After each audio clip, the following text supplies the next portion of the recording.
Quantas almas apenas se recordam da necessidade do encontro com os emissários do Divino Mestre por ocasião do inverno rigoroso do sofrimento? Quantas se lembram do Salvador somente em hora de neblina espessa, de tempestade ameaçadora, de gelo pesado e compacto sobre o coração?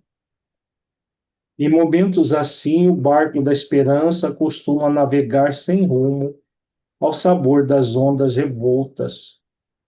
Os nevoeiros ocultam a meta e tudo em torno do viajante da vida tende à desordem ou à desorientação. É indispensável procurar o amigo celeste ou aqueles que já se ligaram definitivamente ao seu amor através dos períodos angustiosos para que nos instalemos em refúgios de paz e segurança. A disciplina em tempo de fartura e liberdade é distinção nas criaturas que a seguem, mas a contenção que nos é imposta na escassez ou na dificuldade converte-se em martírio. O aprendiz leal do Cristo não deve marchar no mundo ao sabor de caprichos alheios, ao sabor de caprichos satisfeitos, e sim na pauta da temperança e da compreensão. O inverno é imprescindível e útil, como período de prova benéfica e renovação necessária. Procura, todavia, o encontro da tua experiência com Jesus antes dele. Vamos elevar os nossos pensamentos a Jesus, rogando a Ele que nos abençoe a todos. Mestre, amigo, abençoe-nos, Senhor, e mais esta noite, na qual nós daremos continuidade ao estudo dessa obra monumental que nos desvenda o funcionamento da vida no mundo espiritual. Para-nos, para que possamos refletir os conceitos que essa obra nos propõe para colocar mais vida espiritual em nossas vidas. Ampara-nos, Senhor, para que possamos bem compreender os ensinamentos nesta obra contidos, para praticá-los em nossas vidas. Se conosco nesse ideal, ampara-nos hoje e sempre. Que assim seja.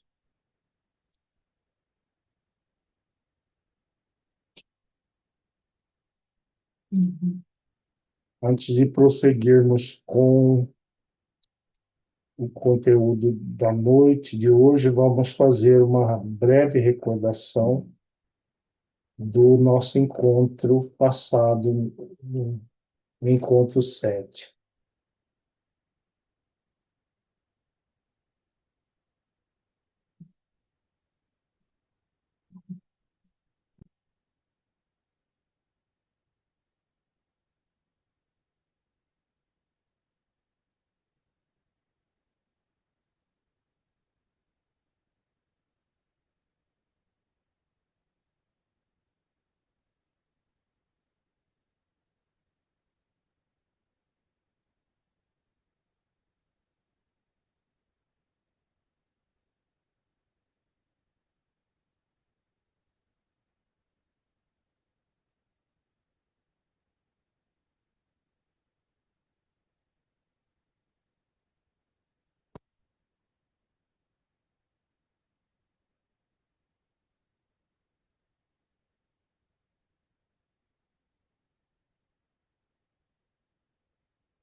Revisão do encontro 7, capítulo 11, notícias do plano.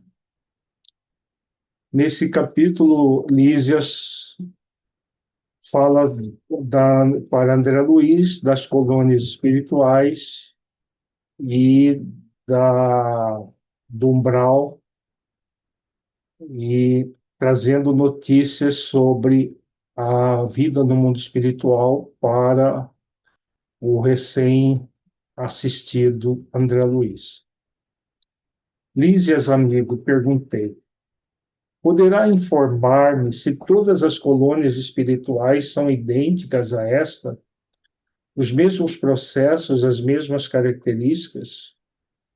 De modo algum, se nas esferas materiais cada região e cada estabelecimento revelam traços peculiares, imagine a multiplicidade de condições em nossos planos. Aqui, tal como na Terra, as criaturas se identificam pelas fontes comuns de origem e pela grandeza dos fins que devem atingir. Mas importa considerar que cada colônia, como cada entidade, permanece em degraus diferentes na grande ascensão.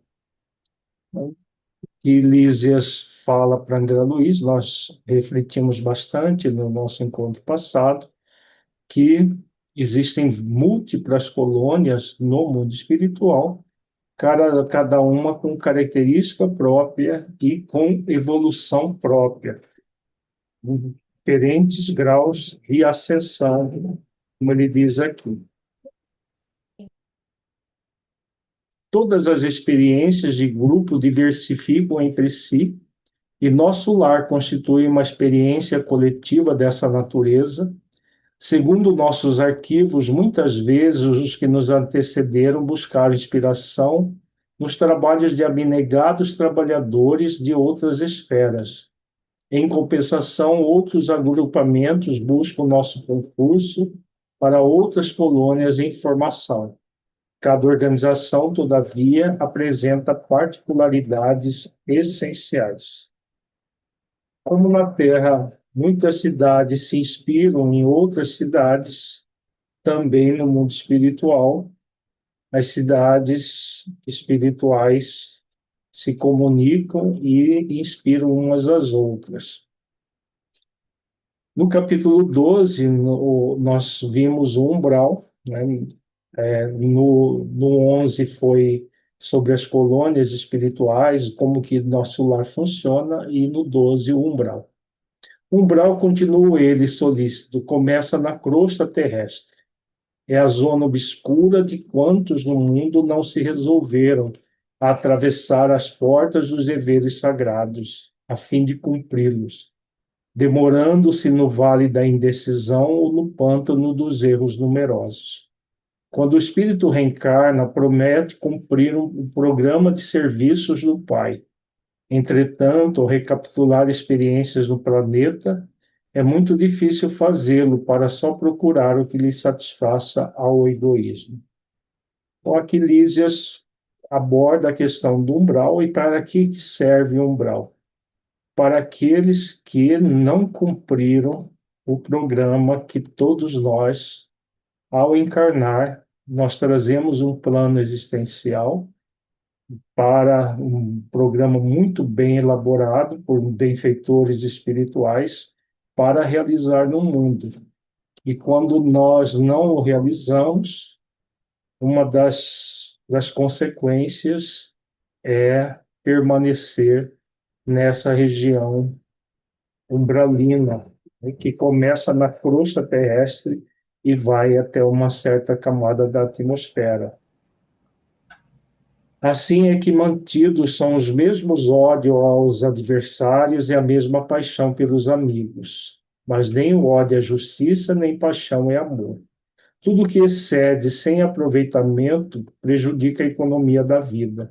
Pois bem, todas as multidões de desequilibrados permanecem nas regiões nevoentas que se seguem aos fluidos carnais.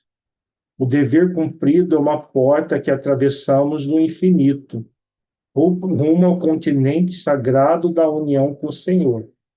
É natural, portanto, que o homem esquiva a obrigação justa, tenha essa bênção indefinidamente adiada. Então, quando a pessoa cumpre o dever com a própria consciência, realizando o plano existencial, existem comunicações nessa região do planeta, chamado umbral, que comunica com as esferas mais altas.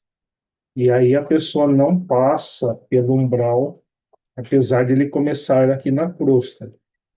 Quando a pessoa não realiza o seu plano existencial, aí, em maior ou menor, em mais ou menos tempo, ela estará no umbral ou, pior ainda, nas trevas, que o outro capítulo do nosso lar vai falar sobre as trevas, que é abaixo da crosta, né? Fica nas entranhas do planeta. Imagine que cada um de nós, renascendo no planeta, somos portadores de um fato sujo, de uma roupa suja para lavar no tanque da vida humana. Essa roupa imunda é o corpo causal tecido por nossas mãos nas experiências anteriores. Compartilhando de novo as bênçãos da oportunidade terrestre, esquecemos, porém, o objetivo essencial e, ao invés de nos purificarmos pelo esforço da lavagem, manchamo-nos ainda mais, contraindo novos laços e encarcerando-nos a nós mesmos em verdadeira escravidão. Aqui Lísias detalha, né, o que leva a pessoa para o umbral. A, ele compara o plano existencial com uma roupa para ser lavada durante a existência. Essa roupa é o nosso perispírito, o nosso corpo espiritual, o corpo sutil do espírito. Todas as nossas limitações, tudo que nós realizamos fica marcado em forma de manchas energéticas, bloqueios energéticos no perispírito do espírito. Quando nós renascemos para retirar, para lavar, entre aspas, para fazer com que essas manchas sejam superadas, esses bloqueios sejam desfeitos. Isso só vai acontecer quando nós praticamos as leis divinas por meio do exercício de virtudes. Se nós permanecermos viciosos, dando vazão a sentimentos egóicos, nós vamos, em vez de limpar aquilo que nós já acumulamos no passado, podemos nos sujar mais ainda, como Lísias está fazendo analogia aqui. E é exatamente isso que faz com que a pessoa adie a conexão com esferas mais altas do planeta. Ora, se ao voltarmos ao mundo procurávamos um meio de fugir à sujidade pelo desacordo de nossa situação com o meio elevado, como regressar a esse mesmo ambiente luminoso em piores condições? O umbral funciona, portanto, como região destinada a esgotamento de resíduos mentais, uma espécie de zona purgatorial onde se queima a prestações, o material deteriorado das ilusões que a criatura adquiriu por atacado, menosprezando o sublime ensejo de uma existência terrena. Foi o que aconteceu com o próprio André Luiz.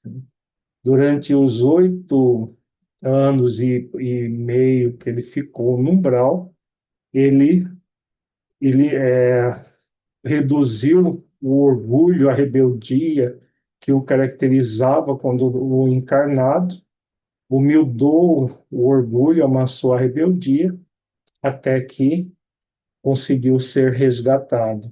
Então, o umbral serve para esse esgotamento desses resíduos mentais destrutivos que nós adquirimos agindo no mal, em vez de agir no bem. O umbral é região de profundo interesse para quem esteja na Terra. Concentra-se aí tudo que não tem finalidade para a vida superior. E note você que a providência divina agiu sabiamente, permitindo-se criar-se tal departamento em torno do planeta. Há legiões compactas de almas irresolutas e ignorantes que não são suficientemente perversas para serem enviadas a colônias de reparação mais dolorosa, nem bastante nobres para serem conduzidas a planos de elevação. Aqui ele fala já dessas colônias de reparação, que são as regiões trevosas, e as colônias superiores. Então, o que os habitantes do umbral não são nem tão maus e não, mas ainda não são bons. Então, por isso é o que vai são a população que habita em torno do planeta. Representa fileiras de habitantes do umbral, companheiros imediatos dos homens encarnados, separados deles apenas por leis vibratórias. Não é de estranhar, portanto, que semelhantes lugares se caracterizem por grandes perturbações. Lá vivem, agrupam-se os revoltados de toda espécie, formam igualmente núcleos invisíveis de notável poder pela concentração das tendências e desejos gerais. Então, o que caracteriza os habitantes, como ele está dizendo aqui, são os revoltados de toda espécie, aqueles que não cumpriram o plano existencial, não realizaram a conexão com as leis da consciência, não praticaram as virtudes, e aí estarão vivendo nesse ambiente até conseguir se libertar desses fluidos perturbadores que os caracterizam. Pois o umbral está repleto de desesperados, por não encontrarem o Senhor à disposição dos seus caprichos após a morte do corpo físico, e sentindo que a coroa da vida eterna é a glória intransferível dos que trabalham com o Pai, essas criaturas se revelam e demoram em pesquinhas edificações. Nosso lar tem uma sociedade espiritual, mas esses núcleos possuem infelizes, malfeitores e vagabundos de várias categorias. É zona de verdugos e vítimas, de exploradores e explorados. Não são apenas os mais voltados ao mal, mas também as vítimas, aqueles que nós vimos o caso de André Luiz, que não foi mal no deliberado, mas também não foi bom. Então, por isso ele no mundo, no umbral, ele ficou na característica, na categoria das vítimas, dos explorados. Aqueles outros que o perseguiam e tudo mais eram os verdugos e exploradores. Então, esse foi o conteúdo que nós estudamos no nosso encontro passado. Nós não concluímos ainda o, o capítulo sobre umbral, capítulo 12, nós fomos até a metade dele. Só lembrando, né, um aviso da coordenação de comunicação, que aqueles que se não se sentirem à vontade para ter as suas imagens depois publicadas no YouTube, que desligue as suas câmeras, né? Porque esse material todo depois vai ser colocado à disposição no YouTube, no canal Frente Play da Federação. Quem não se importar pode manter a câmera aberta sem nenhum problema. Então, nós paramos aqui já no final do capítulo 12, quando André Luiz pergunta, como explicar, então não há por lá defesa, organização, ele está falando do umbral, né? Sobre a defesa do umbral. Sorriu o interlocutor esclarecendo. Organização é atributo dos espíritos organizados. Que quer você? A zona inferior a que nos referimos é qual a casa onde não há pão. Todos gritam e ninguém tem razão. O viajante distraído perde o comboio. O agricultor que não semeou não pode colher. Uma certeza, porém, posso dar-lhe. Não obstante as sombras e angústias do umbral, nunca faltou lá a proteção divina.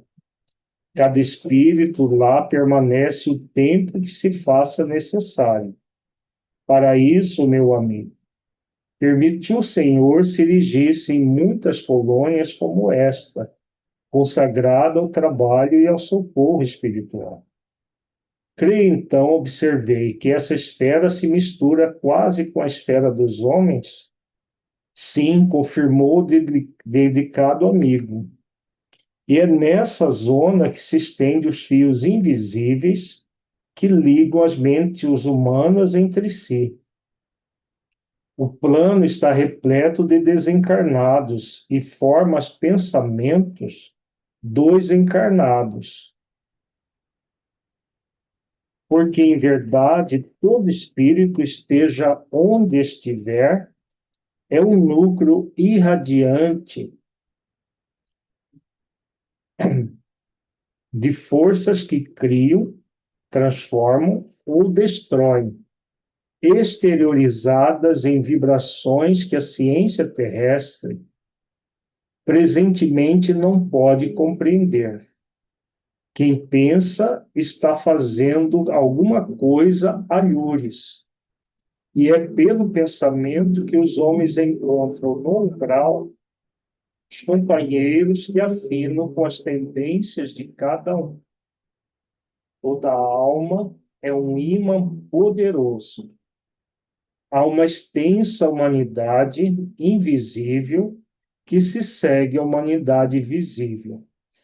As missões mais laboriosas do Ministério do Auxílio são constituídas por abnegados servidores no umbral, porque se a tarefa dos bombeiros nas grandes cidades terrenas é difícil, pelas labaredas e ondas de fumo que o defrontam, os missionários do umbral encontram fluidos pesadíssimos, emitidos sem cessar por milhares de mentes desequilibradas na prática do mal, ou terrivelmente flageladas nos sofrimentos retificadores.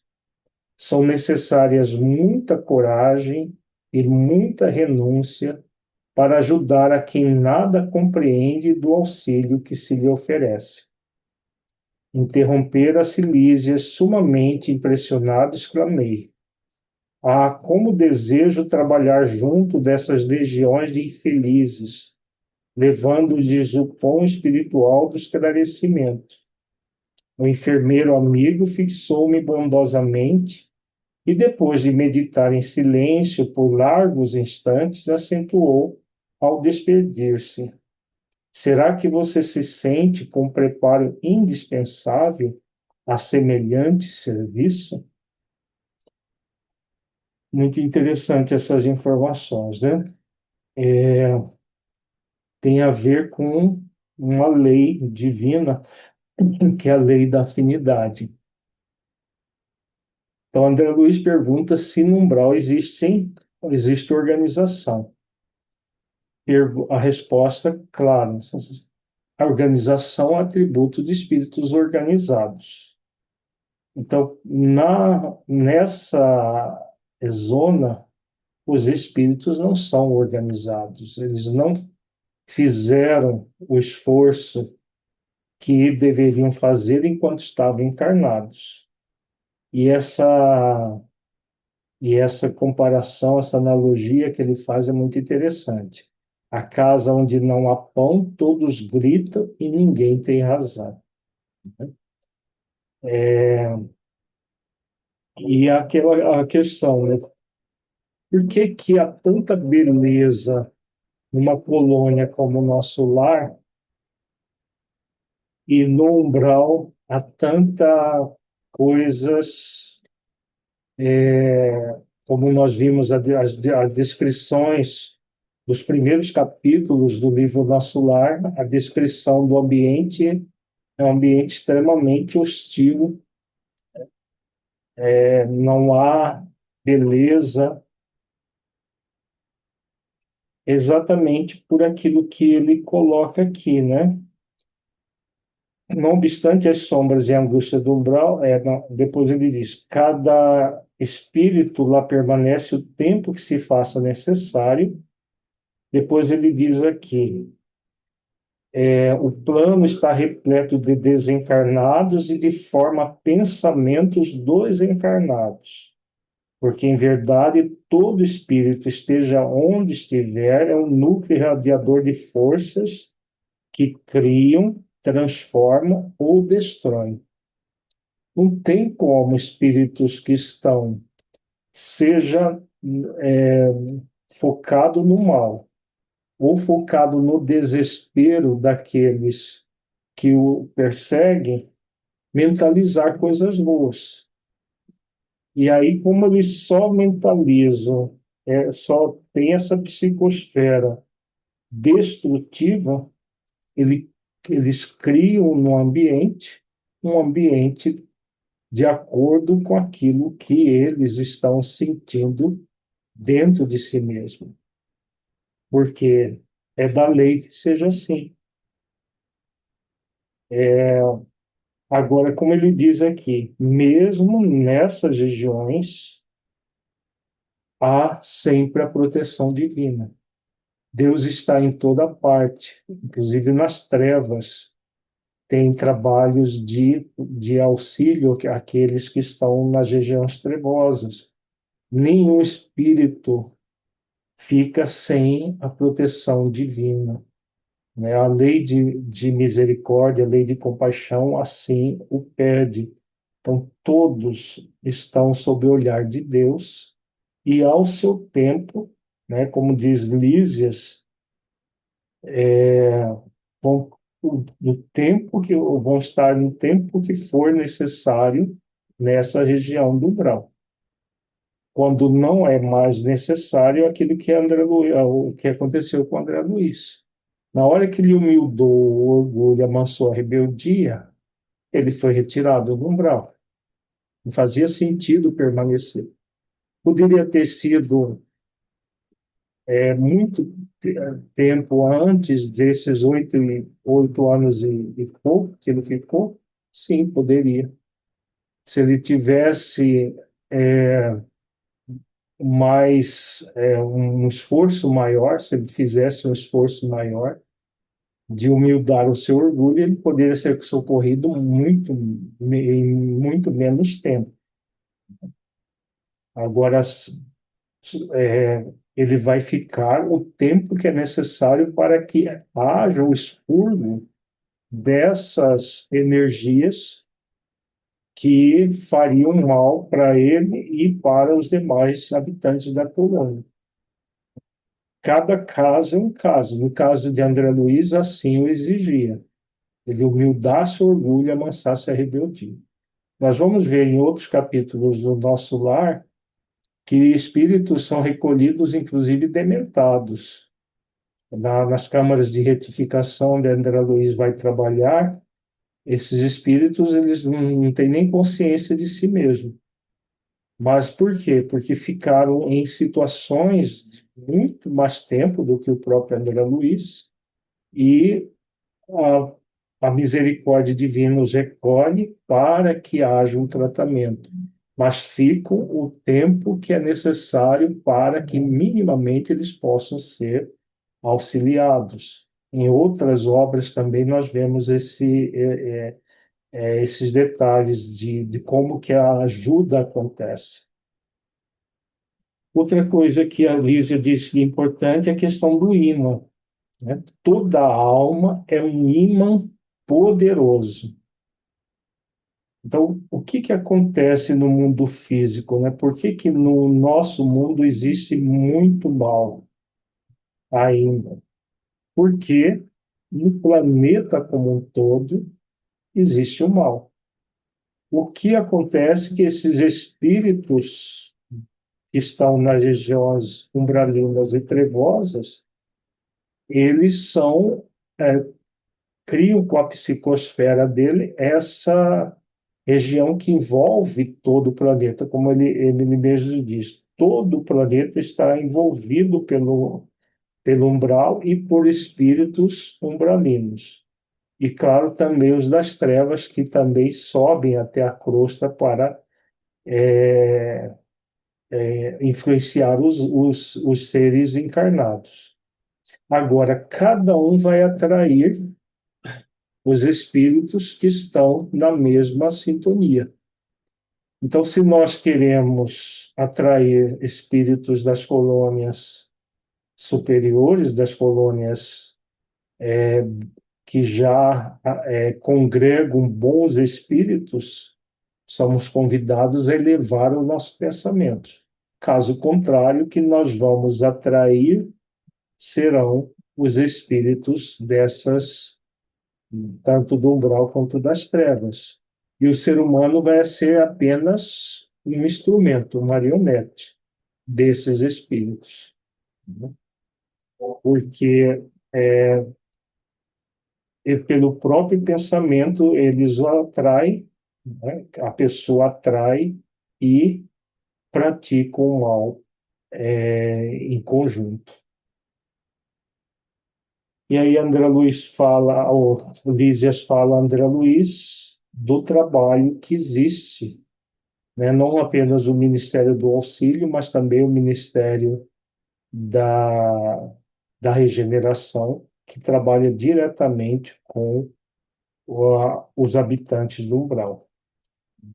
E fala da importância da renúncia, da coragem, e muitos espíritos, temos relato nas obras de André Luiz, que solicitam trabalhar nessa região para adquirirem méritos para socorrer amores das vidas, né? O caso da Narcisa, que a enfermeira que acolheu André Luiz, que já tinha várias décadas trabalhando de forma bastante abnegada para adquirir méritos para poder auxiliar familiares ainda encarnados. É aquela questão, né? O espírito pode evoluir no mundo espiritual, sim, evolui bastante, ele pratica, porque a conexão com as leis e a prática de virtudes é do espírito imortal, no corpo, fora do corpo. O que acontece, por que que existe a reencarnação, aquilo que nós já vimos, a reencarnação é porque as provas são feitas no mundo físico, porque no mundo espiritual é mais fácil exercitar as virtudes quando você tem junto com você outras pessoas virtuosas. Nós vimos no capítulo anterior, né, a abnegação do governador e todos os exemplos desses espíritos. Então, e o espírito no mundo espiritual não tem a filtragem que o corpo físico gera. Então, o espírito ele se vê como espírito imortal realmente. E como ele se vê como espírito imortal realmente, ele vive como espírito imortal. Já no mundo físico, viver como espírito imortal é um desafio ainda. É um desafio para nós, por isso é mais trabalhoso. É trabalhoso realizar o bem no mundo espiritual, mas no mundo espiritual, no mundo físico. No mundo espiritual é mais fácil. Mas imagina, né, trabalhar com décadas naquelas câmaras de retificação, como nós vimos nós vamos ver o caso da Narcisa, né? Quem já leu o livro lembra da enfermeira Narcisa, que acolheu André Luiz no seu primeiro dia de trabalho. Alguma pergunta desse capítulo, pessoal? Dúvidas?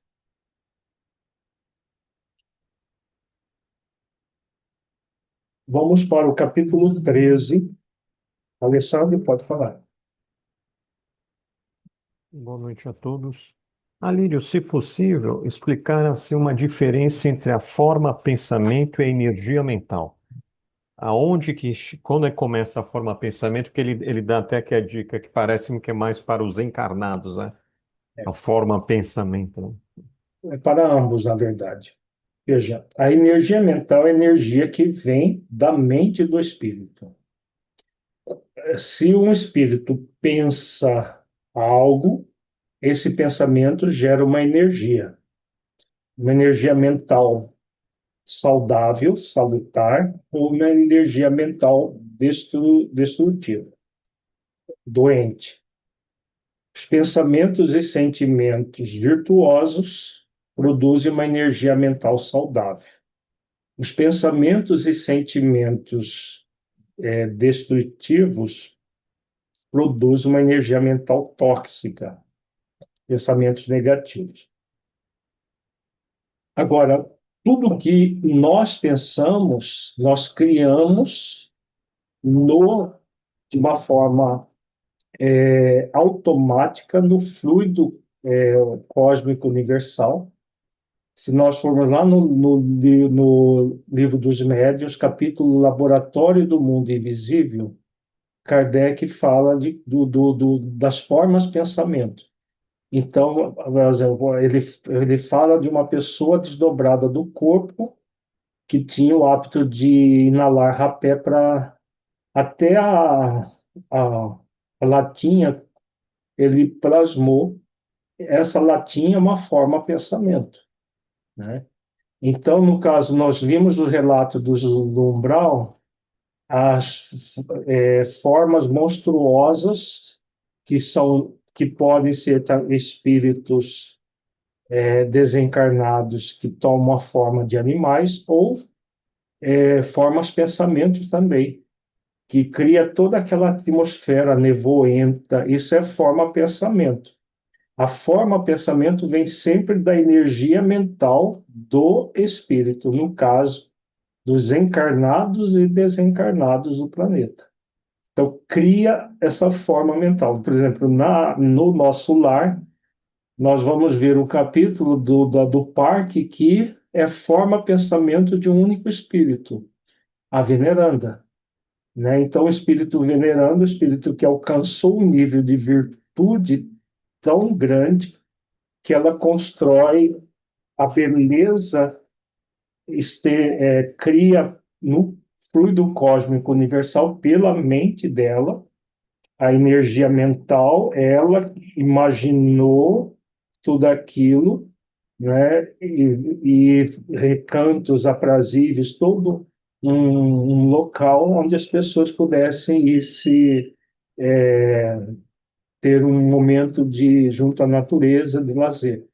Tudo aquilo é forma pensamento dela, a partir da energia mental salutar dela.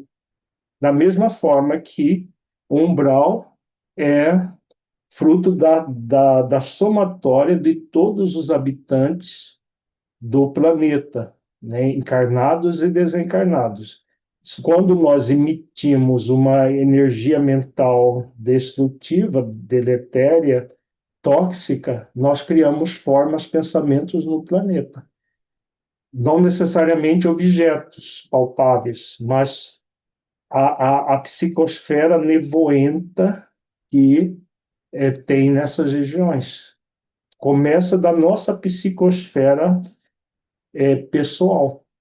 Então, se eu tenho o hábito da oração, dos bons pensamentos, exercitando virtudes, eu crio uma psicosfera luminosa em torno de mim, né? Eu criei essa psicosfera luminosa, por quê? Porque eu estou num processo luminoso de vida.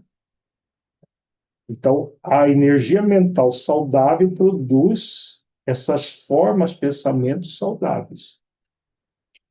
Do contrário, também é verdadeiro. Se eu tenho pensamentos negativos, eu vou criando uma psicosfera destrutiva em torno de mim.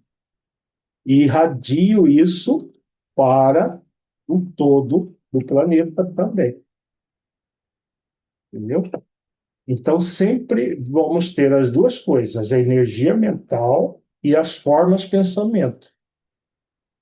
Se eu imagino algo contra alguém, eu posso até não realizar fisicamente, mas eu crio a forma mental, realizando aquela ação. Por exemplo, uma pessoa com ódio de outra, imagina esganando a outra pessoa. Essa forma mental desse pensamento é criada no ambiente, daquela cena é criada no ambiente. Veio de onde? Da energia mental do ódio. Então, a energia mental forma pensamento. Né? Então, a pessoa, mesmo que ela não esgane o outro, porque ela tem medo de ir para a cadeia, mas ela cria isso em pensamento. E toda aquela energia de ódio é transmitida até o outro. Da mesma forma que quando eu penso em alguém e oro por esse alguém e mentalizo coisas boas para esse alguém, eu também formo formas, pensamentos salutares que vêm da minha energia mental salutar e vai ao encontro do outro, auxiliando o outro, criando toda uma forma de pensamento de auxílio ao outro. Sempre vai depender da nossa energia mental, né? Saudável, formas pensamentos equilibradas, harmonizadas, benéficas. Pensamentos e sentimentos negativos, energia mental tóxica, formas pensamentos destrutivas. Por isso que ele fala aqui, né, nós vimos aqui, ó, esteja onde estiver, é um núcleo, aqui, todo espírito, esteja onde estiver, é um núcleo radiante de forças que criam, transformam ou destroem. Então, nós criamos ambientes, formas de pensamentos destrutivas ou construtivas, né? Transformando o fluido cósmico universal pela força do pensamento. O fluido cósmico universal, ele é plástico, ele é uma matéria sutil. Então, qualquer tipo de pensamento forma no mundo espiritual aquilo que nós estamos pensando. Por isso que não tem como esconder nada dos espíritos, né? Nós podemos esconder dos encarnados. Mas pensou é o imã que o Lísias fala aqui anteriormente. Se eu pensei negativamente, eu já vou emito essa energia do imã que vai atrair pessoas que estão comungando daquele mesmo pensamento, né? E crie formas, pensamentos destrutivas. Espíritos que gostam disso e querem fomentar isso, simplesmente são atraídos. Da mesma forma, quando eu crio pensamentos positivos, a, crio toda uma forma mental de auxílio, eu vou atrair espíritos que têm a mesma envergadura, que estão querendo auxiliar para utilizar as minhas energias para o auxílio de outros espíritos. É sempre assim, né? A escolha sempre será nossa. Ok? Muito obrigado. Obrigado.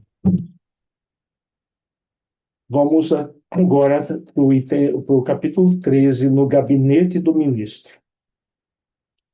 Com as melhoras crescentes, surgia a necessidade de movimentação e trabalho. Decorrido tanto tempo, esgotados anos difíceis de luta, volvia meu interesse pelos afazeres que enchem o dia útil de todo homem normal no mundo. Incontestável que havia perdido excelentes oportunidades na terra, que muitas falhas me assinalavam o caminho. Agora, porém, recordava os 15 anos de clínica, sentindo um certo vazio no coração. Identificava-me a mim mesmo como vigoroso agricultor em pleno campo, de mãos atadas, impossibilitado de atacar o trabalho. Cercado de enfermos, não podia aproximar-me, como noutros tempos, reunido em mim o amigo, o médico e o pesquisador. Ouvindo gemidos incessantes nos apartamentos contíguos, não me era lícita nem mesmo a função de enfermeiro e colaborador nos casos de socorro urgente. Claro que não me faltava desejo. Minha posição ali, contudo, era assaz humilde para me atrever. Os médicos espirituais eram detentores de técnicas diferentes. No planeta, sabia que meu direito de intervir começava nos livros conhecidos e nos títulos conquistados. Mas naquele ambiente novo, a medicina começava no coração, exteriorizando-se em amor e cuidado fraternal. Qualquer enfermeiro dos mais simples em nosso lar tinha conhecimentos e possibilidades muito superiores à minha ciência. Inexequível, portanto, qualquer tentativa de trabalho espontâneo, por constituir, a meu ver, invasão de seara alheia. No apuro de tais dificuldades, Lísias era o amigo indicado às minhas confidências de irmão. Interpelado, esclareceu. Por que não pedir socorro de Clarencio? Atendê-lo-á por certo. Peça-lhe conselhos. Ele pergunta sempre por sua pessoa e tudo fará a seu favor. Animou-me grande esperança. Consultaria o ministro do Auxílio. Iniciando, contudo, as providências, fui informado de que o generoso benfeitor somente poderia atender na manhã seguinte no gabinete particular. Esperei ansioso o momento oportuno. No dia imediato, muito cedo, procurei o local indicado. Como foi, porém, minha surpresa vendo que 3 pessoas lá estavam aguardando Clarencio em identidade de circunstâncias. O delicado ministro do Auxílio chegara muito antes de nós e atendia assuntos mais importantes que a recepção de visitas e solicitações. Terminado o serviço urgente, começou a chamar-nos 2 a 2. Impressionou-me tal processo de audiência. Soube, porém, mais tarde que ele aproveitava esse método para que os pareceres fornecidos a qualquer interessado servissem igualmente a outros, assim atendendo à necessidade de ordem geral, ganhando tempo e proveito. Decorridos muitos minutos, chegou minha vez. Penetrei no ambiente em companhia de uma senhora idosa, que seria ouvida em primeiro lugar, por ordem de precedência. O ministro recebeu-nos cordial, deixando-nos à vontade para discorrer. Nobre Clarencio, começou a companheira desconhecida. Venho pedir seus bons ofícios a favor de meus 2 filhos. Ah, já não tolero tantas saudades. Estou informada de que ambos vivem exaustos e sobrecarregados de infortúnios no ambiente terrestre. Reconheço que os desígnios do Pai são justos e amorosos. No entanto, sou mãe. Não consigo subtrair-me ao peso da angústia.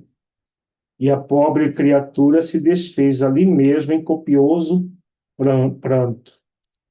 O ministro, dirigindo-lhe um olhar de fraternidade, embora conservando intacta a energia pessoal, respondeu bondoso: Mas se a irmã reconhece que os desígnios do Pai são justos e santos, que me cabe fazer?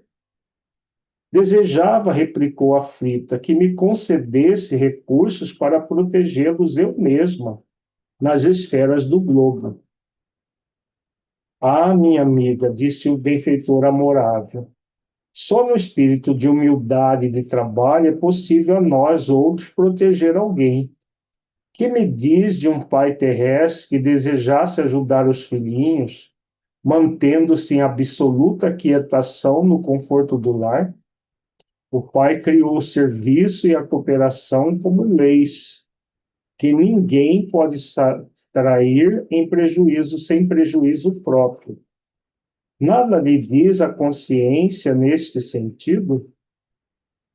Quantos bônus hora poderá apresentar em benefício de sua pretensão? Aqui tem um bônus hora, ponto relativo a cada hora de serviço. Cada hora de serviço é um bônus hora. A interpelada respondeu hesitante: 304. É de lamentar, elucidou Clarencio sorrindo, pois aqui se hospeda há mais de 6 anos e apenas deu à colônia até hoje 304 horas de trabalho. Entretanto, logo que se restabeleceu das lutas sofridas em região inferior, ofereci-lhe atividade louvável na turma de vigilância do Ministério da Comunicação. Mas aquilo por lá era serviço intolerável, atalhou a interlocutora.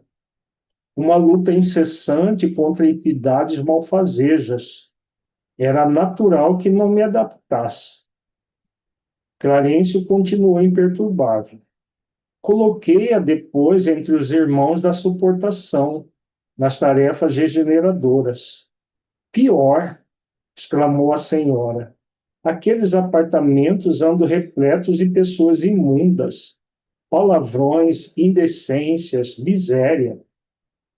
Reconhecendo suas dificuldades, esclareceu o ministro, enviei-a cooperar na enfermagem dos perturbados.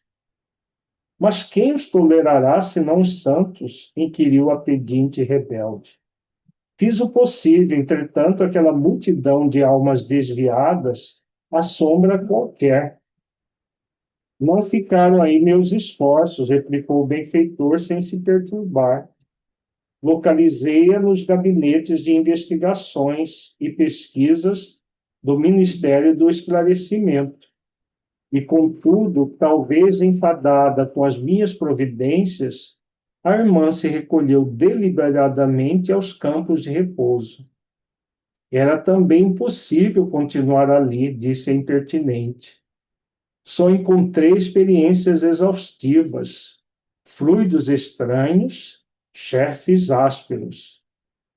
Pois note, minha amiga, esclareceu o devotado e seguro orientador. O trabalho e a humildade são as duas margens do caminho do auxílio. Para ajudarmos alguém, precisamos de irmãos que se façam cooperadores, amigos, protetores e servos nossos. Antes de amparar os que amamos, é indispensável estabelecer correntes de simpatia. Sem a cooperação é impossível atender com eficiência. O camponês que cultiva a terra alcança a gratidão dos que saboreiam os frutos. O operário que entende os chefes exigentes, executando-lhes as determinações, representa o sustento do lar em que o Senhor o colocou.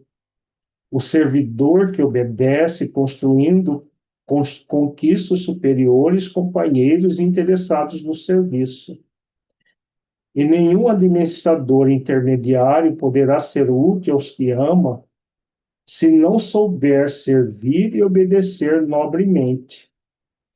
Fira-se o coração, experimente-se a dificuldade.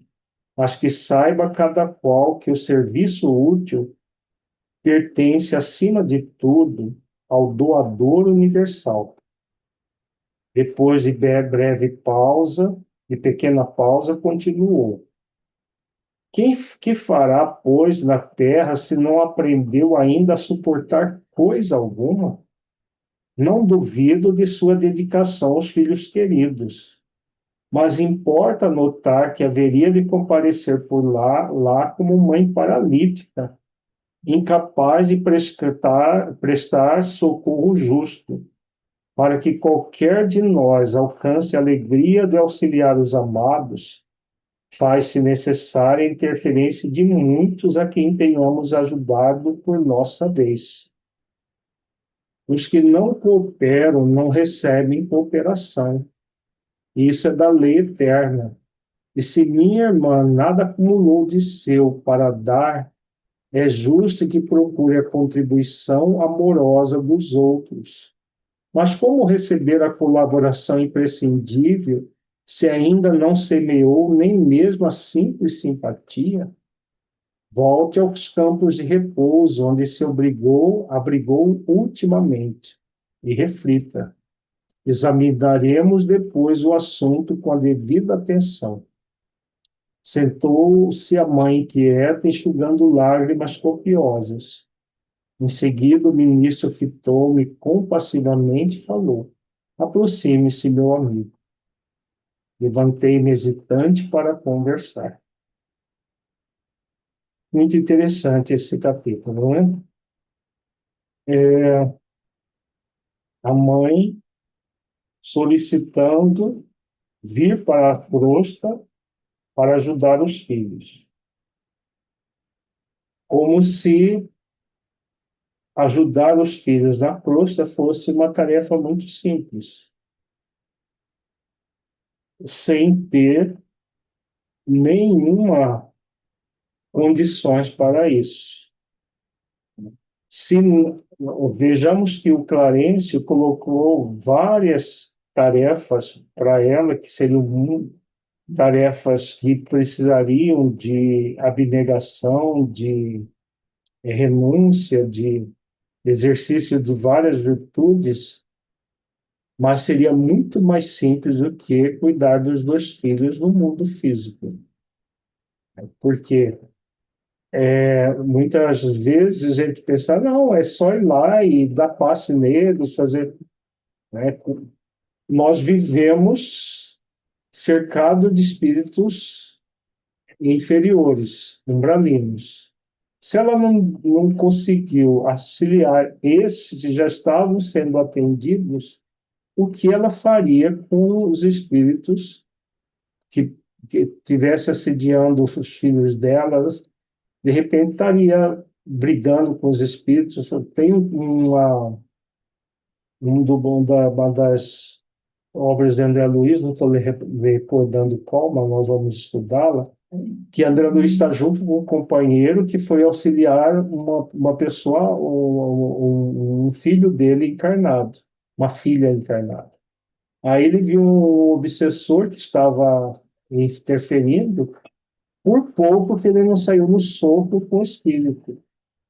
André Luiz interveio, né, e chamou ele a razão, porque ele por pouco não saiu. Ele ficou totalmente transtornado. Por quê? Porque ele emocionalmente ele se conectou e estava, em vez de auxiliar, ele ia prejudicar a situação.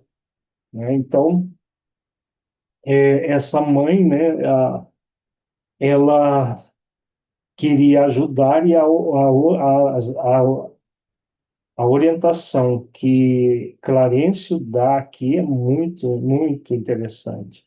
Serve para todos nós, né? Antes de amparar os que amamos, é indispensável estabelecer correntes de simpatia. Sem a cooperação é impossível atender com eficiência. O camponês que cultiva a terra alcança a gratidão dos que saboreiam os frutos. Então, para que nós possamos auxiliar os outros, nós somos convidados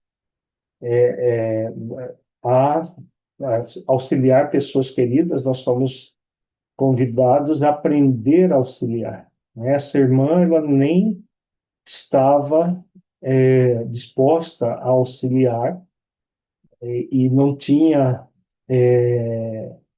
com quem contar para auxiliar os próprios filhos.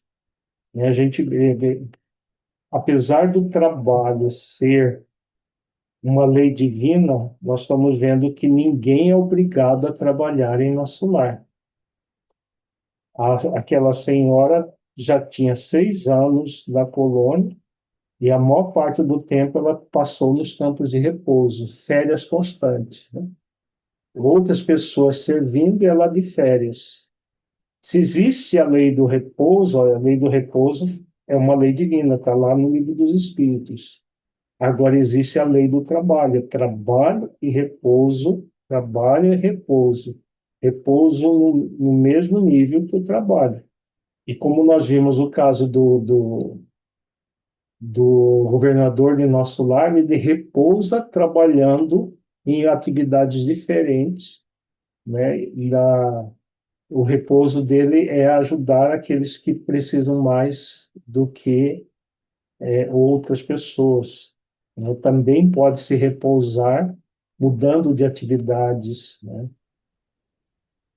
E é interessante, né, que ela se recolheu aos campos de repouso e queria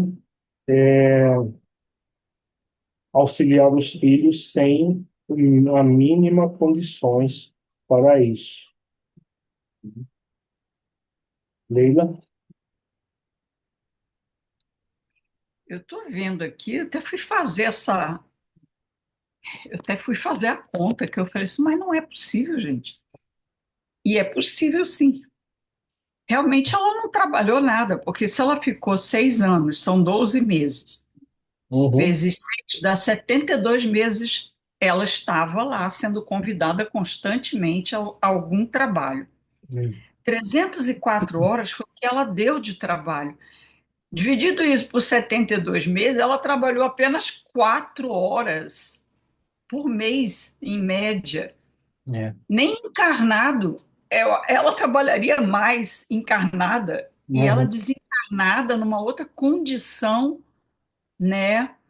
E ela não dedicou, não quis nada que foi apresentado a ela, ela aceitou. Realmente, às vezes a gente.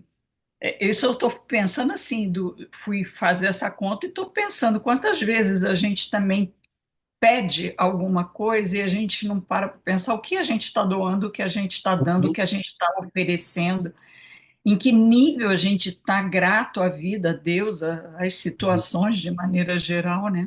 Verdade. É tão pouco, às vezes, o que a gente faz, né?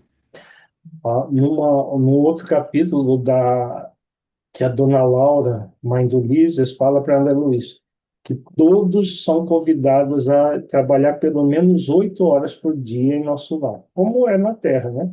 O É, regime de trabalho é em torno de 8 horas. Claro que no mundo espiritual, como o corpo cansa menos, pode-se trabalhar mais, mas é no mínimo 8 horas. Essa daqui estava, pelas suas contas, 4 horas por mês. Acho que ela se deve essa ter conta, trabalhado, ela ficava um dia em cada serviço desse que o Clarence arranjou para ela. Ah, não, isso aqui não serve. Ela já ia, quero outro. E até que ela, não quero nada, eu vou lá para os campos de repouso e vou ficar lá é, em férias constante. Provavelmente foi isso que ela fez, né? se essa conta tiver certa, realmente é isso. Foram 6 anos de ociosidade, na verdade, né? Perdeu a oportunidade, né? É. Então, é muito interessante isso, que apesar de ser uma lei que está na consciência, o espírito não é obrigado a praticar a lei. Está claro aqui, né? Então, ela É, não foi expulsa de nosso lar porque não queria trabalhar. Ela poderia ficar indefinidamente nos campos de repouso, mas não estava adquirindo mérito algum como espírito imortal nessas condições, né? Então, isso é é. muito grave para o espírito, né? Não E a gente adquirir mérito. desculpa. Uhum. Não pode falar. E a gente a gente vê assim que tanto no como quando estamos encarnados, como quando também estamos desencarnados, em qualquer situação as leis funcionam, Uhum. pulsam na consciência do Uhum. espírito, porque a liberdade ela teve de escolher trabalhar ou não trabalhar, e foi responsável pelas suas atitudes, e sentiu o efeito disso no momento em que ela vai pedir um benefício. Espera aí, mas Uhum. você não tem mérito para isso. Então, a gente vê a ação de todas essas Uhum. leis Uhum. em qualquer plano que a gente Uhum. esteja. É, exato. Não é porque está desencarnado que vai ser mais brando. Não, as leis vão funcionar igualmente, né? Então, ela era provida pela lei de misericórdia, mas a lei de misericórdia nos provê para que nós adquiramos méritos. Então, se eu tenho entes queridos que gostaria de socorrer, devo fazer jus a merecer essa ajuda, né? E É. que ela não trabalhou. Alessandro? Lírio, podemos abordar a parábola do conciliação dos adversários, que ela estaria na prisão da desculpa, ela estaria num movimento desculpista, Sim. negligenciando o seu aperfeiçoamento? Preguiça, né? E, e a lei da cooperação seria sinônimo de lei de solidariedade ou seria uma lei mais abrangente do que a lei de solidariedade? Elas estão interligadas, né? A lei de cooperação é a lei que leva você a cooperar com o outro, cooperar oferecendo o melhor que você pode ao outro, e está ligada à solidariedade com o outro, né? Então, sermos solidários, cooperando uns com os outros. Então, são leis muito próximas que têm vinculações uma com a outra e que vai proporcionar para o espírito a reparação dos erros passados, né? Está ligado à lei de reparação. É o que os Clarencio fala do serviço, né? Do esforço e do serviço. Na verdade, foi Lísia que falou no outro capítulo. Então, são as leis divinas que nós somos convidados a praticar e não obrigados a praticar, e que vão nos preenchendo de recursos importantes para viver, não viver com V maiúsculo mesmo. Obrigado. Veja a fala de Clarence aqui: o servidor que obedece, construindo conquistas superiores, companheiros e interessados no serviço. E nenhum administrador intermediário poderá ser útil aos que ama se não souber servir e obedecer nobremente.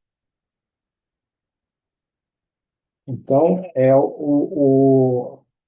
todo um processo de exercício do espírito ao serviço. Então, quando ele fala que se ela fosse levada para a costa para ajudar os filhos, iria como uma mãe paralítica, incapaz de prestar, porque ela nem sabia trabalhar. Imagina, na costa, se lá na colônia, com os companheiros, com espíritos mais evoluídos, auxiliando, ela não deu conta de fazer nada, ela achou que não conseguia fazer nada, imagina na cruz. Realmente seria uma mãe paralítica, sem condições nenhuma de auxiliar. Ela daria trabalho para outros espíritos ir lá socorrê-la, né? Na hora que ela criasse mais alguma confusão, os outros espíritos precisariam ir lá para ajudá-la na ineficiência dela, né? Cristina? É só refletindo sobre esse tópico, né, e sobre isso dela poder ficar indefinidamente, né, num processo ainda não de despertar, né, para as coisas que desenvolveriam o espírito. Eu fiquei pensando, porque aqui na Terra a gente é tipo meio forçado, né? Porque tem que sobreviver, tem que. Então, assim, a pessoa, a própria, vamos dizer assim, vida pode empurrar a pessoa e a pessoa pode não querer e tudo bem, vai ter aí até chegar ao sofrimento. Talvez para ela seria um ponto, seria a reencarnação que eles colocariam ela para reencarnar, porque se você está ali, está ali, está ali. Eu não sei, mas parece que é uma coisa que ela não está desenvolvendo em lado nenhum, né? É, veja que ela poderia ficar indefinidamente nessa condição, mas nunca infinitamente. Por quê? Porque as leis começam a se movimentar dentro e por quê? A preguiça moral, ela não impede que as leis estejam se movimentando na consciência do espírito. Uhum, Ele está o tempo todo se movimentando, as leis se movimentam o tempo todo dentro de nós. uhum, Então, a lei do trabalho, a lei do esforço, a lei do progresso, elas ficam agindo por meio da força ainda evolutiva da uhum, mente e do espírito. E cedo ou tarde ela vai despertar para ser útil, né? E se não fizer isso no mundo espiritual, ela vai sentir a necessidade de encarnar para aprender a ser mais laboriosa. tá, e até esse sentido da necessidade de encarnar, muitas vezes a gente sabe que existe compulsoriedade também, né? Que os espíritos, os benfeitores, eles podem intuir ou, vamos dizer assim, inspirar ela para Persuadir, né? persuadir. Eles persuadem no sentido de que é necessário para você e aí a E pessoa persuadida a agir. é.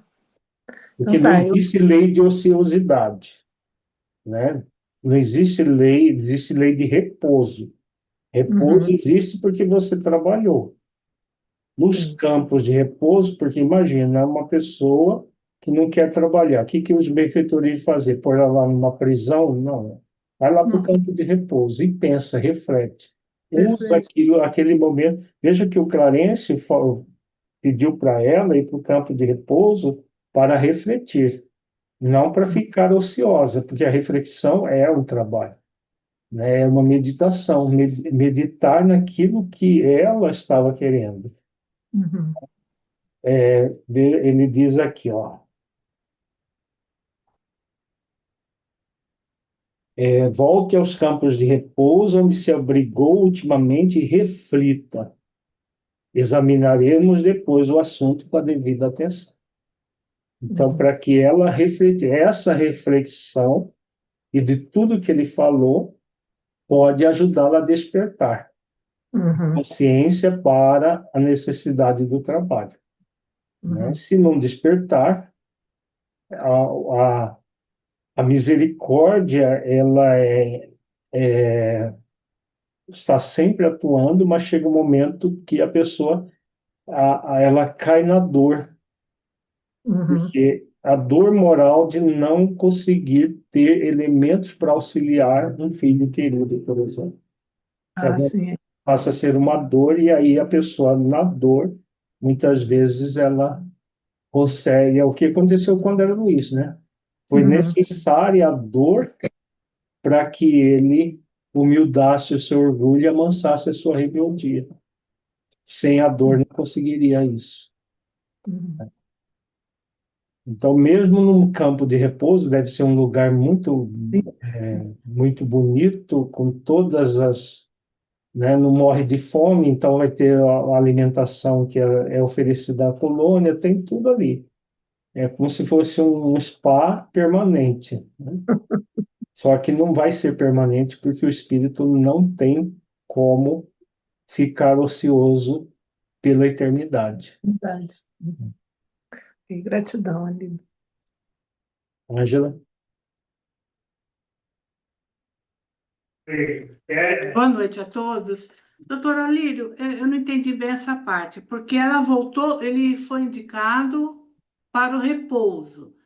Então, seria pela inércia, pela preguiça, né? Mas, na verdade, eu acho que ela teria que trabalhar porque ela só contemplava o mal, ela precisava trabalhar isso dentro dela, né? Que ela foi encaminhada para várias situações, numa ela só via entidades malfazejas, a outra ela só via pessoas imundas, outras tarefas, né, de perturbados. Quer dizer, ela estava tentando trabalhar, mas ela estava primeiro julgando o outro, né? Só estava vendo com os olhos da maldade, com a contemplação do mal. Então, por que ir para o repouso? Você acha que ela Não é bem teria que isso, ir para um não. trabalho de autotransformação, né? Sim, não é bem isso que você está falando. Não é que ela só enxergava o mal. Ela não estava disposta a exercitar as virtudes necessárias para um trabalho assim, tá? Então, a pessoa, quando ela não está disposta a fazer esforços de aperfeiçoamento, ela coloca empecilhos naquilo. Ah, não, porque as pessoas, não vou fazer isso por causa das pessoas, isso.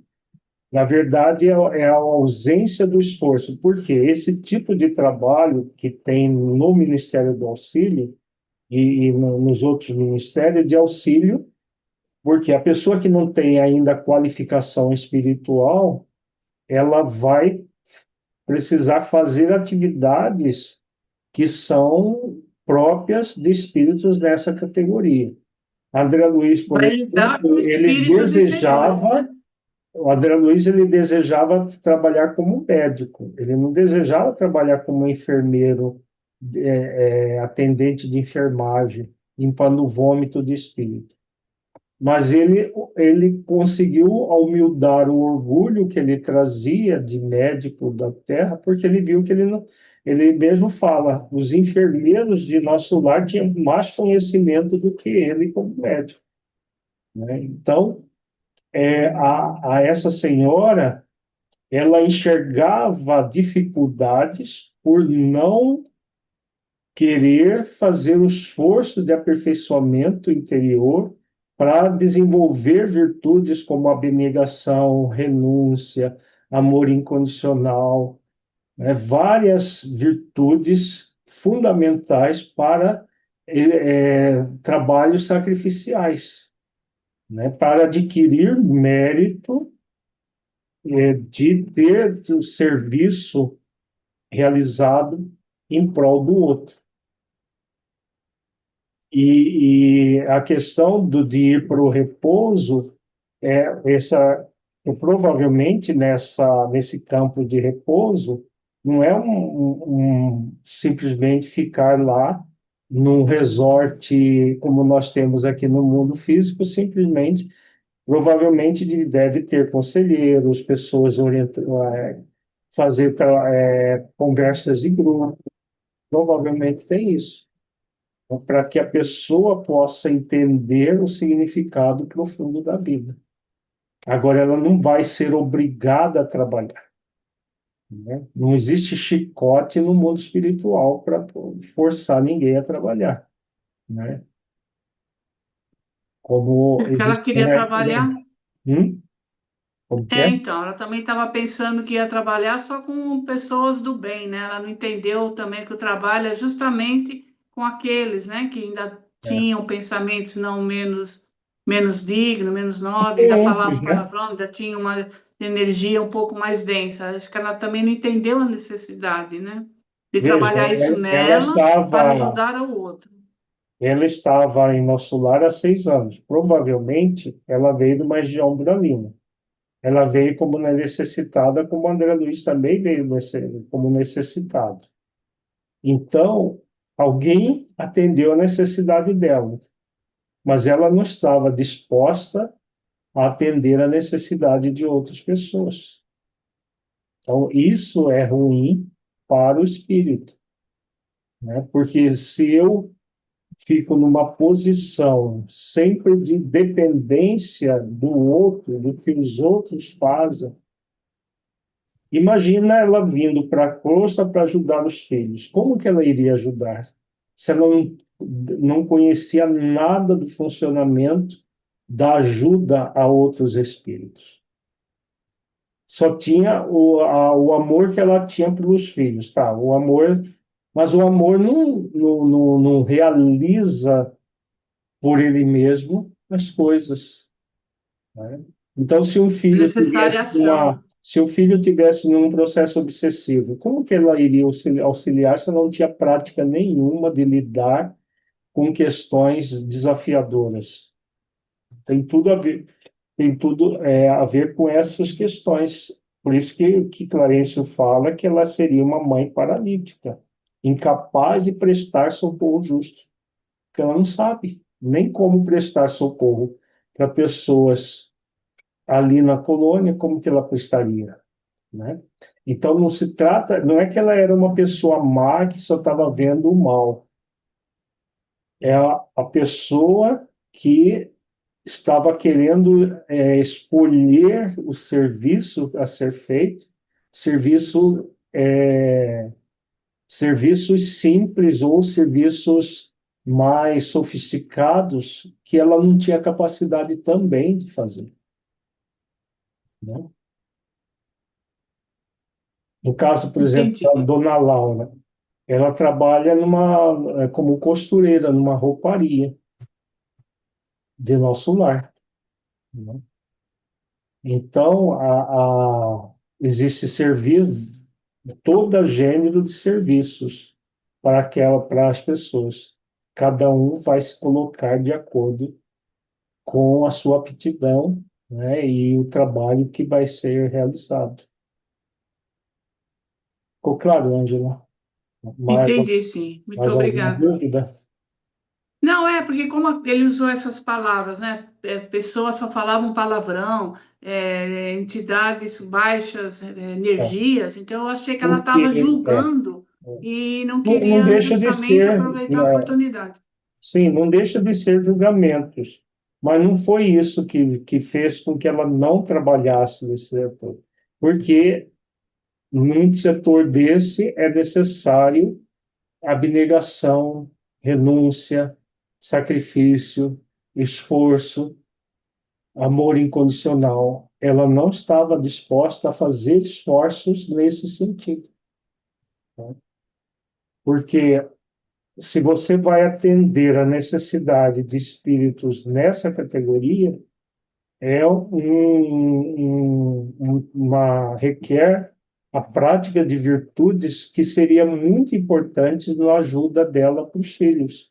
Se ela tivesse trabalhado nessas áreas durante os 6 anos, ela teria muito a oferecer para ajudar os filhos e provavelmente ela seria trazida até a cruz para esse auxílio, porque ela Por teria isso o que que ele cita, oferecer, né? não? E por isso que ele cita também enfadada com a providência, né? Para ela É. era um peso, né? Com a Sim, era um providência que estava peso. sendo oferecida. Ela estava enfadada, ela não entendeu o Aham. serviço, né? Enfadada e enjoada. Ela chegou um momento, não, nenhuma dessas tarefas serve para mim. E aí ela se recolheu aos campos de repouso. Tá certo. Muito obrigada. Bom, nosso tempo praticamente já está esgotado, nós vamos deixar o capítulo 14 para semana que vem. Elucidações de Clarencio, que fala sobre André Luiz. Vamos.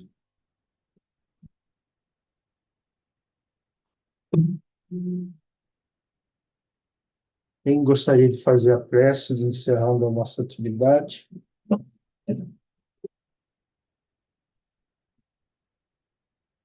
Você faz, né, a prece? Nós... Sim, eu, né? Oi? Você falou foi comigo? Foi? Pode ser você. Tá, tá bom. Vamos orar então. Agradecer a Jesus por mais essa oportunidade de estarmos reunidos para esses estudos, esses momentos de reflexão, que nos faz pensar muito como estamos agindo, como, como podemos melhorar, o que mais podemos fazer em benefício do nosso próprio crescimento, da nossa libertação, desses movimentos que ainda trazemos, bem contrários ao convite das leis na nossa consciência. Fortalece-nos, Senhor, para que nós possamos ser persistentes nesse trabalho,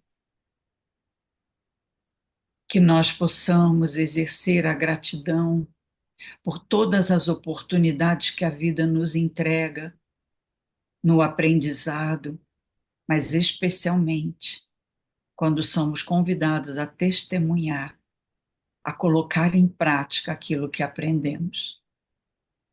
Que nós possamos estar na próxima semana reunidos, dando continuidade a esses estudos. Se conosco, Jesus, hoje e sempre. Que assim seja. Na próxima eu Boa noite faço, para Lírio. todos nós, muita paz e nós nos vemos na semana que vem. Boa Boa noite. Muito noite. obrigada. Boa Boa noite a noite. todos. Boa noite, Alírio. Boa Tchau. Boa noite a Fica bem. Boa todos. noite. Boa Boa noite. noite. Gratidão.